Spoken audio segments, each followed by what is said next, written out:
air dulu ini. Oh iya, pernah saya nonton dia.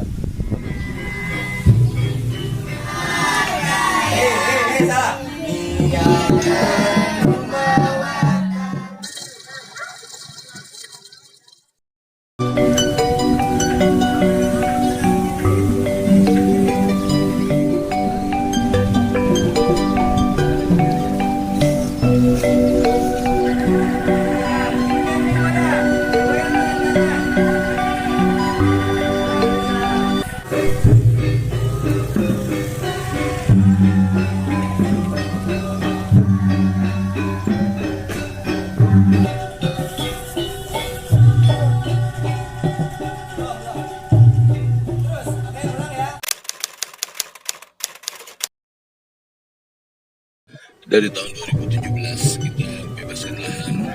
Setelah 2016 kita cetak akte gitu ke notaris.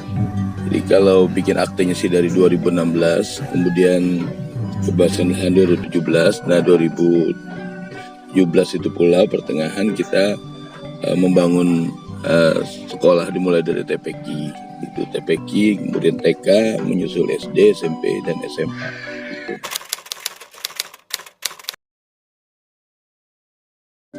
Ya, karena saya melihat sistem pendidikan yang konvensional itu tidak memberikan ruang bagi anak-anak untuk tumbuh kembang, mengenal dirinya. Jadi yang ada itu adalah kustomisasi dari pusat ke daerah gitu, sehingga masyarakat itu seperti tercerabut dari akar budayanya, dari akar seninya, dari akar sosial dirinya gitu. Itu yang pertama. Yang kedua juga saya melihat di sistem pendidikan konvensional itu terlalu banyak hal-hal yang bersifat mubazir. Kayak belajar itu adalah harus pakai ruangan, pakai bangku, pakai meja gitu. Jadi kalau nggak begitu nggak belajar namanya. Jadi kalau lesehan di Bekasi ini dicaci maki di mana-mana gitu. Padahal esensi belajar itu kan ada guru, ada anak-anak, ada ilmu yang diajarkan. Gitu. Cukup tempatnya di pinggir kali, di pinggir sawah, di tengah hutan, di bawah pohon mangga, bisa belajar. Jadi sekolah kita ini murah juga. Sekolah harus pakai seragam, diseragamkan semuanya, bayar lagi. Kecuali kalau nggak bayar sih nggak apa-apa. Harus pakai sepatu, harus pakai baju putih sama semua gitu.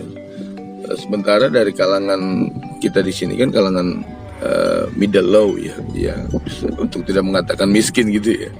Jadi untuk seragam itu kan mereka berat, gitu. Makanya kita tidak ada seragam, tidak ini. Kemudian di sekolah alam itu kan belajar dengan sistem in situ development. Jadi belajar dari apa yang ada di alam gitu.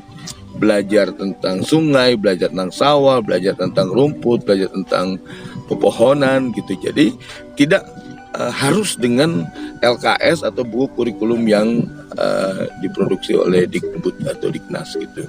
Jadi itu alasan mengapa kemudian saya buat metode logi belajarnya adalah sekolah alam gitu. Saya sebut dengan sekolah alam prasasti.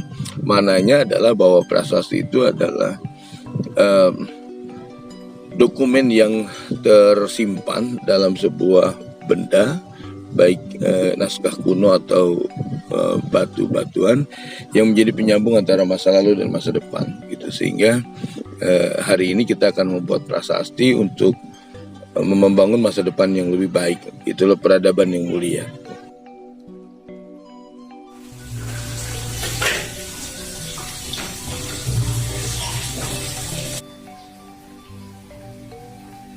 Memang wajibna bergantikan rumah warna pusaka.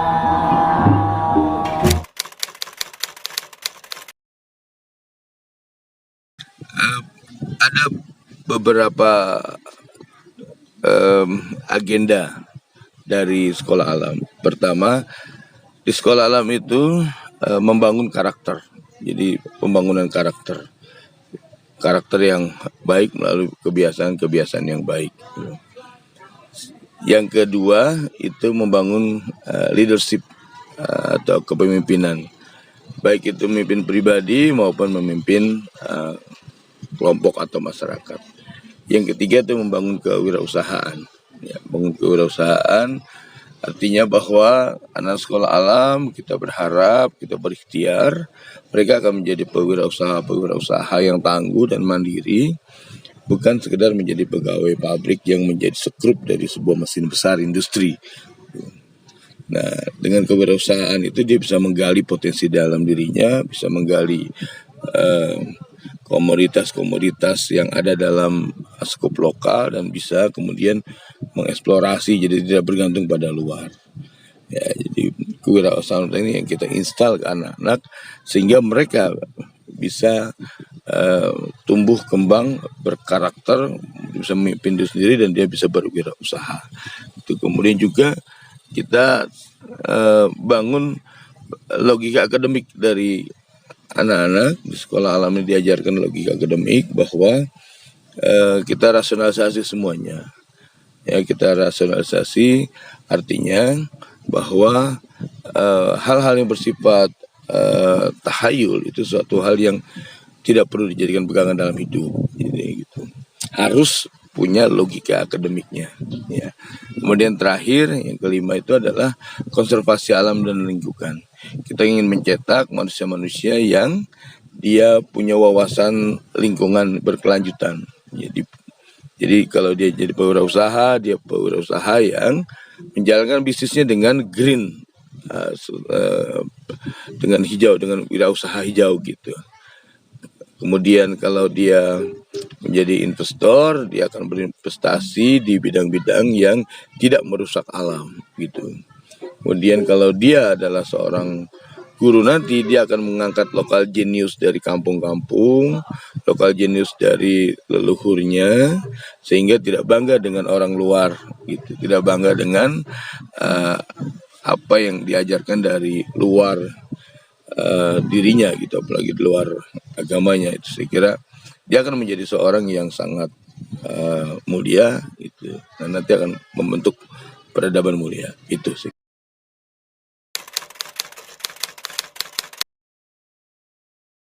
Kita menggali kurikulum dan bahan ajar itu dari potensi lokal. Seperti misalnya budaya-budaya lokal, permainan-permainan tradisional, dan seni-seni tradisional yang kita ajarkan ke anak-anak. Ya. Maksudnya apa?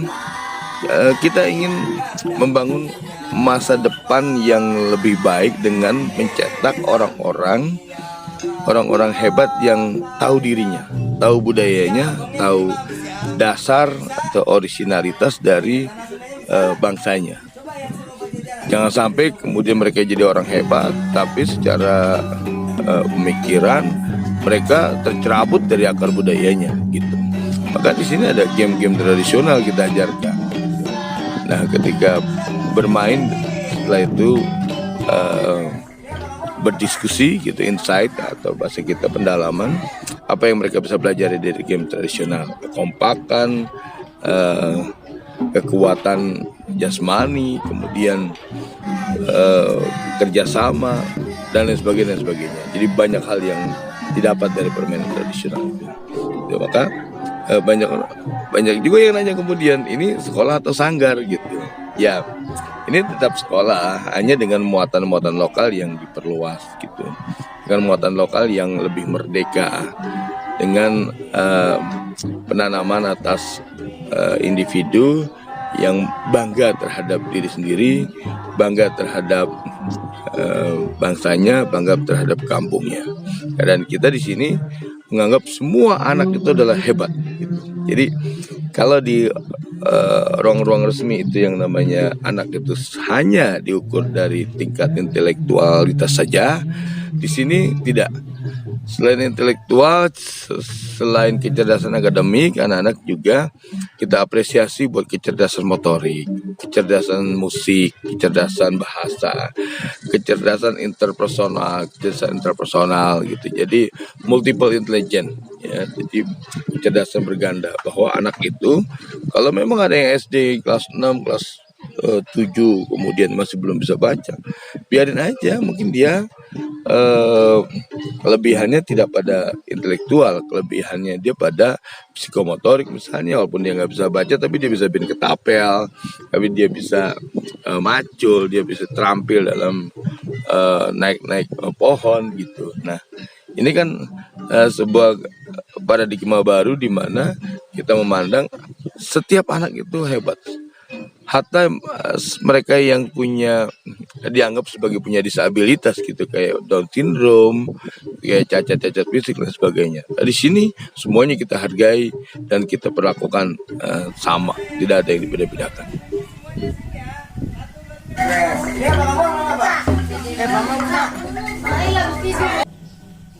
Di sini juga ada pesantren Lumbung Tahfiz Sekolah Alam Prasasti namanya, yang memberikan ruang bagi mereka yang berada di luar kampung piket gitu. Jadi kalau pulang pergi ribet atau sulit, maka mereka bisa nyantri di sini.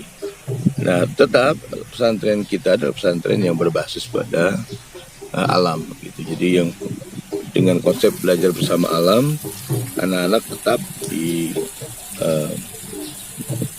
diberikan ikhtiar orientasi tentang alam, lingkungan, ideologi akademik dan leadership serta. Selain itu kita juga sedang membangun masjid. Dan masjid ini merupakan masjid gotong royong, ya, saweran dari kawan-kawan, dari siapapun gitu. Maka di media ini saya membuka investasi akhirat gitu. Bila ada yang punya alokasi buat sedekah, alokasi buat wakaf, alokasi buat infak, bisa menyalurkannya ke kami. Kita sedang bangun masjid dan rencananya itu 2 lantai gitu ya, 2 lantai. Kemudian kita perkirakan bisa menampung 1.000 orang lah gitu. Karena kita berasumsi bahwa ke depan itu kita akan punya lebih dari 1.000 orang santri gitu, dan warga-warga sini yang memakainya. Jadi sekali lagi kami membuka diri bagi penonton, bagi siapapun yang ingin wakaf, infak, sedekah, masih terbuka lebar. Baru 40% kira-kira dalam proses pengerjaan di Masjid Alam Prasasti namanya di Kampung Piket, Desa Sukatenang, Kecamatan Sukawangi, Kabupaten Bekasi.